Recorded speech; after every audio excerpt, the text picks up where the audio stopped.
আমাদের উপদেষ্টারা দাওয়াত খেতে যেতে পারে, আমার ভাইদেরকে দেখতে আসতে পারে না। তারা জগন্নাথ আন্দোলন করলে উপদেষ্টারা দৌড়ায় যেতে পারে, আমার ভাই মরতেছে তারা দেখতে আসতে পারে না। তিতুমির বিশ্ববিদ্যালয়কে রাষ্ট্রীয় স্বীকৃতি না দেওয়া হলে Barasat barricade two north city কর্মসূচি অনির্দিষ্টকালের জন্য পালন করা হবে। রেল ও সড়ক পথ উক্ত কর্মসূচির আওতাভুক্ত থাকবে। আমাদের উপদেষ্টারা দাওয়াত খেতে যেতে পারে, আমার ভাইদেরকে দেখতে আসতে পারে না। তারা কারো দাওয়াতে তারা পঞ্চগড় পর্যন্ত যেতে পারে, আমার ভাইকে তারা দেখতে আসতে পারে না। জগন্নাথ আন্দোলন করলে উপদেষ্টারা দৌড়ায় যেতে পারে, আমার ভাই মরতেছে তারা দেখতে আসতে পারে না।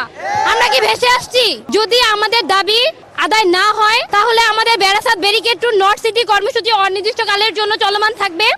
উক্ত কর্মসূচির আওতাভুক্ত হয়ে রেল ও সড়ক পথ এই কর্মসূচির আওতাভুক্ত থাকবে। আপনারা বিগত প্রায় 5 মাস ধরে আমাদের আন্দোলন সংগ্রাম চলমান, কিন্তু রাষ্ট্র যখন এত কিছুর কর্ণপাত না করে তখন শিক্ষার্থীরা সরকারি তিতুমির কলেজকে বিশ্ববিদ্যালয় করার দাবিতে আমরণ অনশন পালন করতেছে বিগত প্রায় 54 ঘন্টা ধরে। অনশনরত শিক্ষার্থীরা এখন পর্যন্ত এক গ্লাস পানিও পান করে নাই। তারই মধ্যে আমাদের 2 জন অনশনরত শিক্ষার্থী ঢাকা মেডিকেলের জরুরি বিভাগে মৃত্যুর সাথে পাঞ্জা লড়ছে, যা খুবই দুঃখজনক।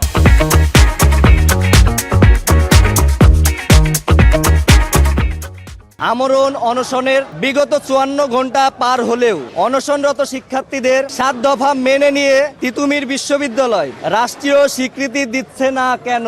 গতকাল শিক্ষা মন্ত্রণালয়ের যুগ্ম সচিব নুরুজ্জামান মহোদয় এসেছিলেন। তিনি বললেন আমাদের দাবি যৌক্তিক, তিনি রাষ্ট্রকে জানাবেন, আমাদের জানাবেন। শিক্ষার্থীদের অনশনরত অবস্থায় মারা গেলে অথবা মারা যাচ্ছে আর তারা ধীরে সুস্থে কাজ করার কথা ভাবছেন। রাষ্ট্রের দায়িত্বশীল জায়গা থেকে এই ধরনের বক্তব্য শিক্ষার্থী কখনো আশা করে না। আমরা স্পষ্টভাবে ঘোষণা করতে চাই, আগামীকাল 1 ফেব্রুয়ারি রোজ শনিবার বিকাল 4টার মধ্যে আমরণ অনশনরত শিক্ষার্থীদের 7 দফা দাবি মেনে নিয়ে তিতুমির বিশ্ববিদ্যালয়কে রাষ্ট্রীয় স্বীকৃতি না দেওয়া হলে Barasat barricade two north city কর্মসূচি অনির্দিষ্টকালের জন্য পালন করা হবে। রেল ও সড়ক পথ উক্ত কর্মসূচির আওতাভুক্ত থাকবে।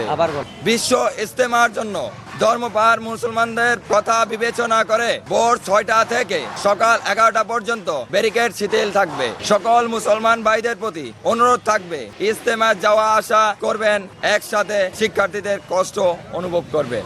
এটা ভাববেন না আগামীকাল সকাল থেকে যেহেতু 6টা থেকে 11টা পর্যন্ত আমাদের কর্মসূচি শিথিল থাকবে তাই বলে কিন্তু আমরা আমাদের অনশন শেষ করছি না। আমাদের অনশন অনির্দিষ্টকাল, আমরণ বলতে মৃত্যুর আগ পর্যন্ত অনশন থাকবে যতদিন বিশ্ববিদ্যালয় না হয়।